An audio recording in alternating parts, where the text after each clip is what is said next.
Welcome students in our online class for the subject physics. Yesterday and day before yesterday we have seen structure of atom and nuclei, chapter number 15. Its introduction, Thomson's model,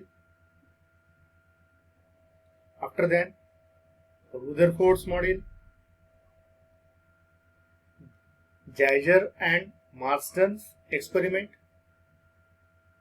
limitation of Rutherford experiment, and a stable orbit suggested by Niels Bohr. Then in last period we have seen three postulates. We can remember these three postulates are: number one, electron is revolve around the nucleus in a circular orbit. So for circular motion, centripetal force is necessary, which provides or which is equal to electrostatic force between nucleus and electron. Here, electrostatic force according to Coulomb's law we see in 11th standard. Then second postulate is seen in stable orbit, the angular momentum of electron is integral multiple of h upon 2 pi. So here angular momentum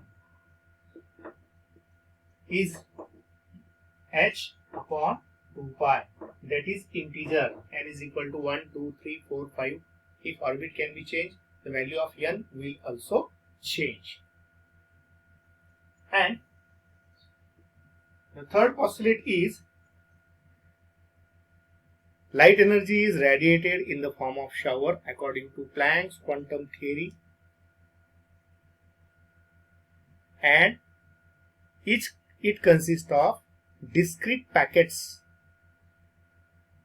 Each discrete packet is called as photon. Photon is light energy. And energy of photon is the difference between energy level when electron jump or transition between energy of electron in outer orbit to energy of electron in inner orbit. So here energy of photon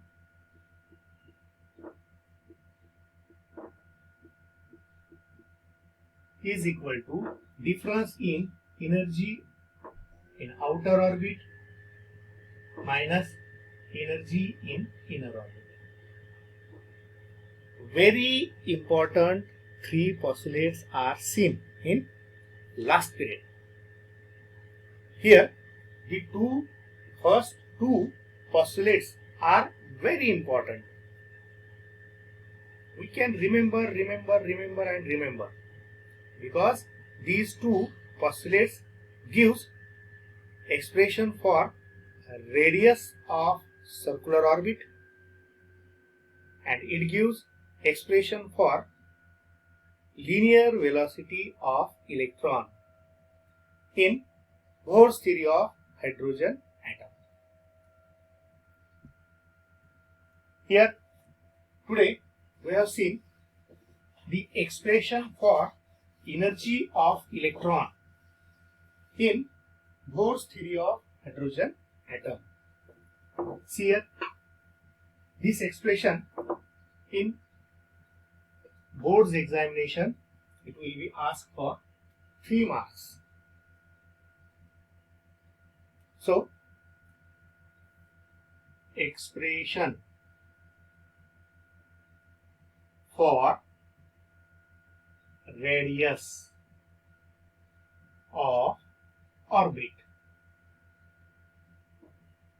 This expression is, the question is asked for 3 marks.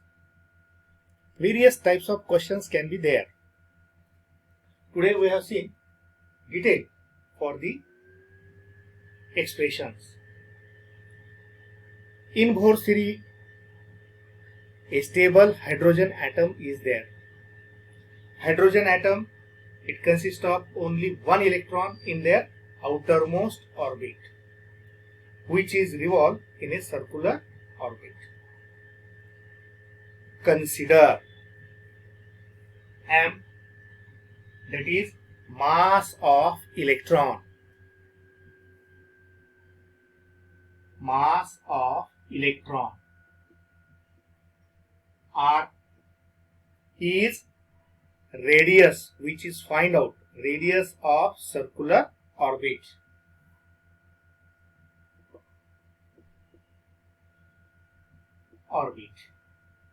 Then V, which also determine, another question is to determine the expression for linear velocity, is velocity of electron.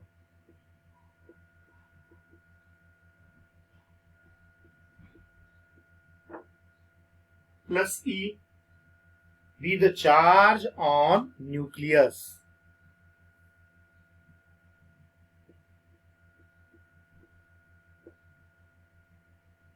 Or charge of nucleus, and minus E will be charge of electron.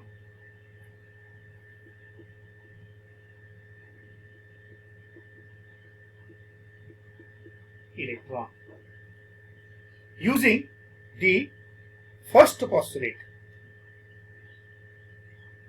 electron is revolved in a circular orbit. For circular motion, centripetal force is there, and this centripetal force provides electrostatic force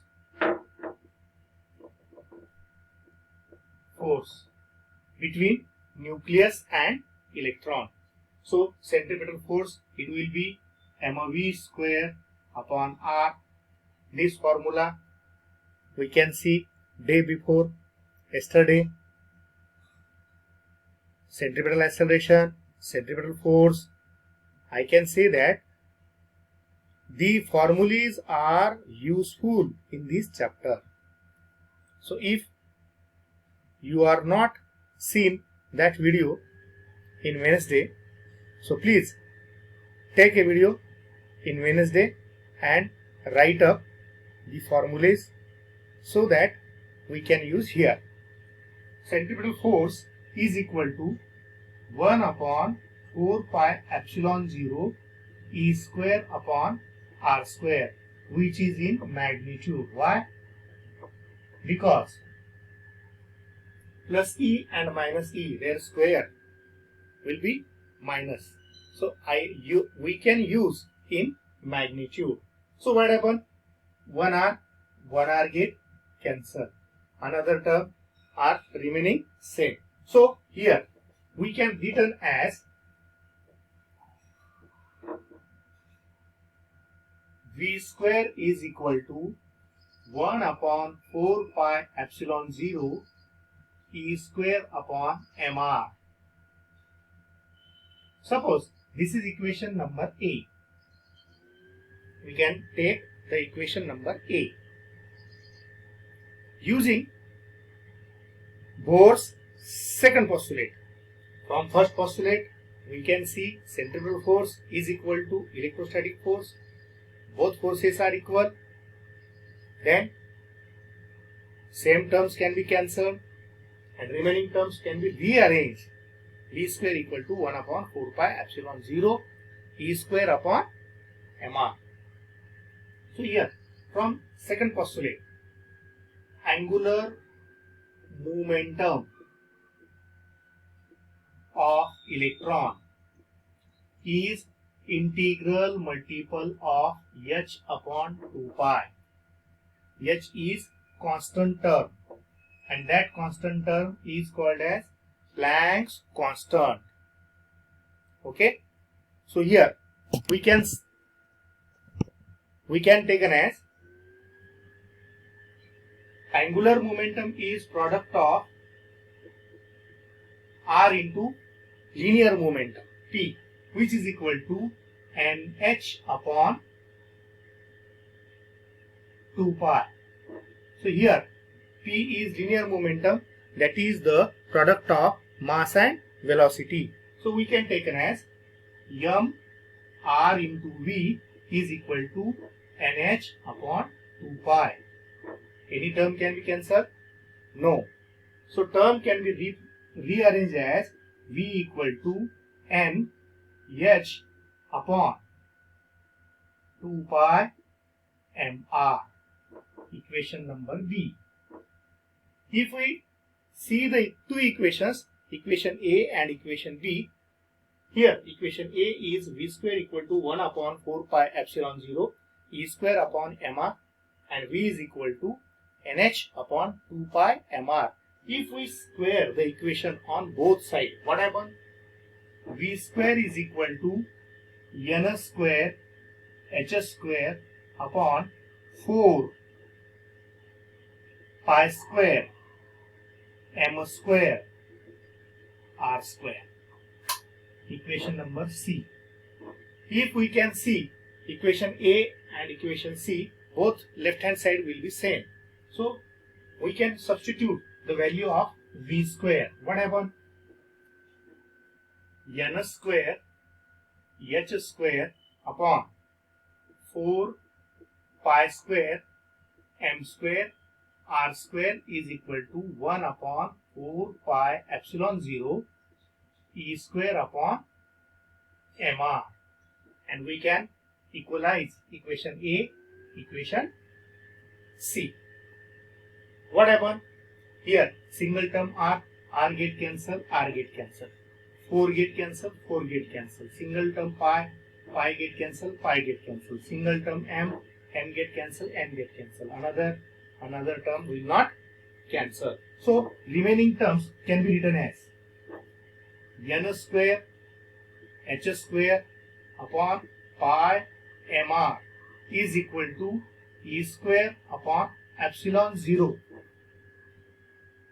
So here rearrange the term, r is taken as here and epsilon 0 is taken as here. So we can written as epsilon 0 h square upon pi m e square bracket into n square is equal to r, that is radius of circular orbit in Bohr's theory of hydrogen atom, which will be our expressions.